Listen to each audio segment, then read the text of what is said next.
बकरी रखे हुए थे, उसी का पालन करते। मन नहीं भरा उनका, तो जो माता जी थी ना, वयोवृद्ध अवस्था को, कम से कम 80 से ऊपर ही थी, उन्होंने गले में पहनते ना कुछ, क्या बोलते हैं, चांदी का पहनते ना, मोटा वाला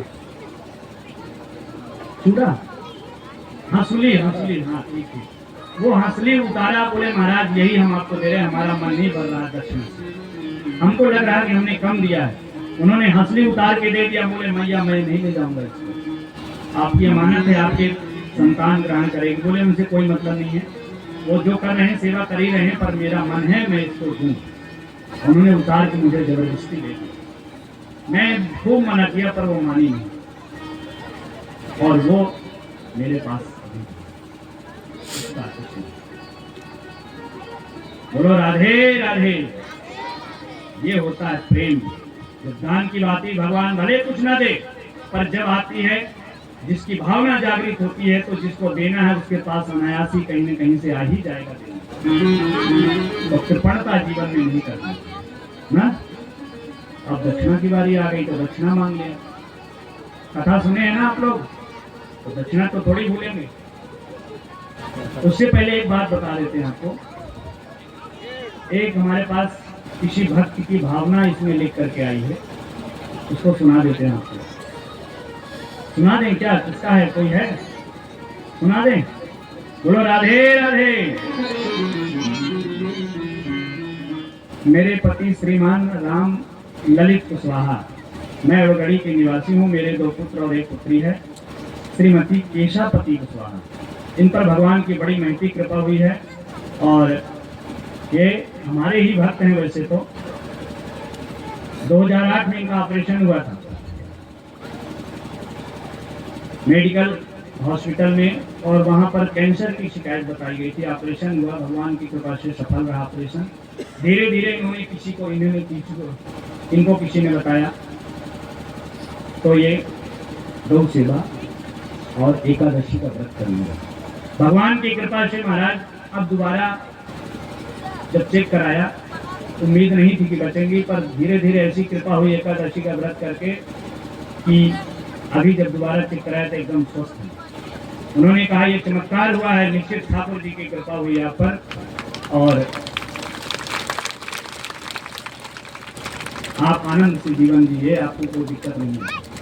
और कितने वर्ष हो गए, 2008 की बात है। कैंसर में महाराज 2 से 3 साल बड़ा मुश्किल हो जाता है, पर जब भगवान की कृपा होती है महाराज, जाको राखे श्याम मार सके ना कोई, बार नवाता कर सके जो जग वेदी हो। जब भगवान की कृपा होती है तो सब कुछ संभव हो जाता है। इसलिए प्रभु की शरण ग्रहण करिए, जो कुछ मांगना है उन्हीं से मांगिए, उन्हीं से रोइए, उन्हीं से प्रार्थना करिए, सांसारियों से कम करिए। कोई अपना प्रेमी है, घनिष्ठ है, संबंधी है, उससे सहयोग लीजिए, पर लौटाने की भावना भी रखिए, ये भाव भी रहना चाहिए। इस तरीके से ऐसे ही हम प्रार्थना करते हैं, ऐसे भक्तों पर सब पर भगवान कृपा बरसाते रहें। आप सब भक्ति के पात्र हों, भगवान की भक्ति करें, यही मैं निवेदन करूंगा। और इसी के साथ हमने बोला था, उसके लिए एक बात और बोला था, घर के लिए, कि जो भक्त हमको बार बार बुलाते हैं, हमारे पास समय रहता नहीं है, इसलिए हम सब घर नहीं पहुंच सकते। पहले की कुछ परंपरा अलग थी, समय था पहले के जमाने में, आपके पास भी था, हमारे पास भी था, गुरुजनों के पास भी था, वो आते थे, रहते थे। पर समय के अनुसार अपने आप को भी परिवर्तित करना चाहिए। जहाँ भी कथा हो वहाँ पर आप बड़े भाव से मिले, आपको दर्शन ही तो करना है, क्या दर्शन नहीं हो रहा है? कोई विशेष कुछ मन की भावना है, भगवान की भक्ति के बारे में कुछ पूछना है, कुछ समस्या है, तो मिलजुल करके पूछ सकते हो। कोई इमरजेंसी है, ऐसे नहीं कि फोन में फोन लगाते रहो, कोई इमरजेंसी तो संपर्क भी कर सकते हो, सब भक्त जुड़े हुए हैं। तो मन की तार जुड़ी रहनी चाहिए, जरूरी नहीं शरीर से जुड़ना या सामने बैठे रहें तभी गुरु से मिलना हुआ, या आंगन कचरेंगे तभी पवित्र होगा। कोई हम सिद्ध योगी नहीं है कि आपके आंगन कचरने से मुक्त हो जाएंगे या आपका घर पवित्र हो जाएगा। मन रूपी अंगन को कचरवाओ, और गुरु रूपी वाणी से मन रूपी अंगन को कचरवाओ। अभिसिंचित करो, सिंचन करो उसका अमृत वाणी से। हृदय को सिंचन करोगे तो आपका मन पवित्र हो जाएगा, और उसी से आपका कल्याण हो जाएगा। बोलिए भक्तवत्सल भगवान की। तो बार बार हाँ, समय अगर कभी लगता है, आसपास है, कहीं समय है तो पहुंच जाएंगे, आपका बहुत भाग्य है। पर नहीं पहुंचते हैं तो दुखी होने की बात नहीं है। अगर आप पहुंचना चाहते हैं तो आप आइए, स्वागत है आपका। गुरुद्वारा आपका है, जब भी मन करे तब पहुंच चले जाइए। जैसे तीर्थाटन करते हैं वैसे गुरुद्वारा भी एक तीर्थ है, वहाँ जाइए, दर्शन करिए, घूमिए भागिए। नहीं फिर ऐसा करिए कि कुछ सिंगरौली में कोई आयोजन रख लिया करिए, एक साल में एक दिन का, उसी में पूरे सिंगरौली वासी जो भी भक्त एकत्रित हो जाया करिए। ये अच्छा रहेगा।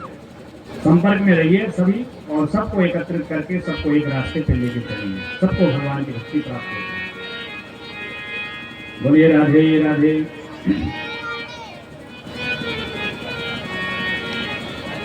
तो अब आ गई दक्षिणा की बात, तो दक्षिणा भी ले लेते हैं। आप लोग कथा सुने तो दक्षिणा तो देना पड़ेगा। तो हाथ खड़ा करिए, कौन कौन दे रहा दक्षिणा? अरे वाह, सभी दे रहे हैं। ये सच्चे भक्त हैं, कथा सुनने वाले।